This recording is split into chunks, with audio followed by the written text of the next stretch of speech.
Greetings everyone and welcome back. Here's something useful.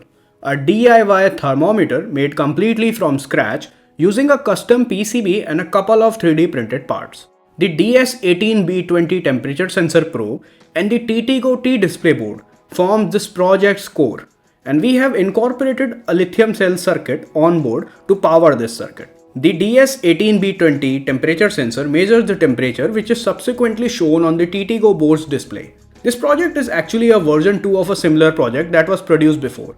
It had same configuration, but it was assembled with a 3D printed body, and the battery was connected directly to the TTGO board's battery connection. You can check out its video for more detail. In the new design, we have modeled a TTGO board, the DS18B20 sensor and the battery using Fusion 360. We position the temperature sensor on the front side and the TTGO boards a little away from it. To connect both of them, we model a PCB. A holder part with two screws mount that fits into the PCB holds the temperature sensor in its place. One PCB will be positioned on top, containing all the components, and a second PCB will be placed in its place empty on the bottom side. The first step in the PCB design process is to create the schematic, which shows the TTGO display board connected to the DS18B20 temperature sensor by a CON3 header pin. We attach a resistor between the sensor pin and the CON3 header pin of temperature sensors VCC. The DS18B20 digital thermometer provides 9-bit to 12-bit Celsius temperature measurements. This sensor comes in two forms, one that looks like a transistor and one a probe-like device that we are using in this project. Our selected power source is the IP5306 IC, a well-known lithium-ion power management IC that outputs steady 5V from a 3.7V lithium cell and offer feature like charging cutoff and battery fuel indication. We create the PCB outline and arrange everything in accordance with the layout by using the PCB design layout from the CAD design. After completing the PCB design, we export the Gerber data and send it to PCBWay for samples. An order was placed for yellow solder mask and white cell screen. After placing the order, I received the PCBs within a week and the PCB quality was pretty great. The cell screen that I used is completely random and asymmetrical, so it's pretty hard to make, but they did an awesome job of making the PCB with no error whatsoever. You guys can check PCBWay out if you want great PCB service at an affordable rate. Using a solder paste dispensing needle, we first add solder paste to each component pad individually. Next, we pick and place all the SMD component in their place on the PCB using an ESD tweezer.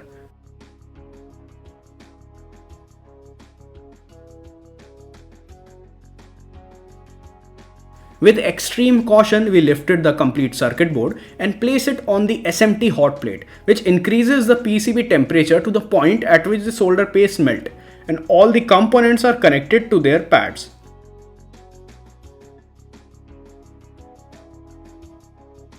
Next, we add all the THT components, which include the header pin, horizontal switch and the USB micro port to their location, and then solder their pad using a soldering iron.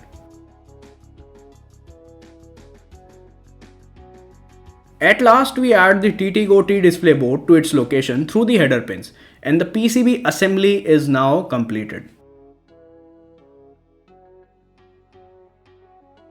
The main assembly process first starts by soldering the positive and negative of the LiPo cell to the circuit battery terminal. Next, we attach the temperature sensor wire to the pad provided on the censored circuit.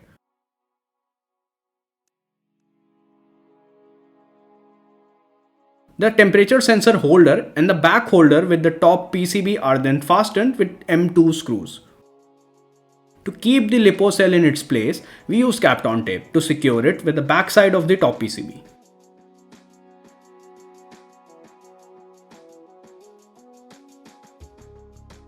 Next, we use the empty PCB and place it on the bottom side of the model and secure it in its place using 4 M2 screws.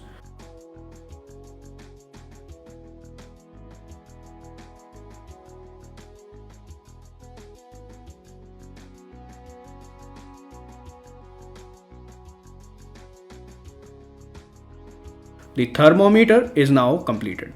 Let's take a look at its code in the next step. Here's the code that is used in this project. It's read the temperature data from the DS18B20 sensor and display on the SPI connected TFT LCD screen. The link to download the code and further information on this project is included in the video description. We first use a hot medium, a cup of tea, to test the thermometer. After dipping the DS18B20 sensor's probe in the cup of tea and waiting a minute for reading, the temperature reaches 64 degrees Celsius. Next, we plunge the DS18B sensor probe in a cup of ice and water, a cold medium, and allow it to take reading for a minute. This yields temperature reading of 0.56 degrees Celsius. Here's the end result of this straightforward build. A DIY thermometer that functions perfectly across all temperatures, hot or cold. We saved a lot of space by employing a development board like T-Display board, which has an inbuilt display to make things compact. The DIY thermometer project has now reached its final edition and nothing has to be changed going forward because everything functions flawlessly. I've added all the files related to this project on this project page, which you can check out. Link is in video description. Leave a comment if you need any help regarding this project, and this is it for today, folks. Thanks again to PCBWay for supporting this project. You guys can check them out if you need great PCB service and stencil service for less cost and great quality. And I'll be back with a new project pretty soon. Peace out.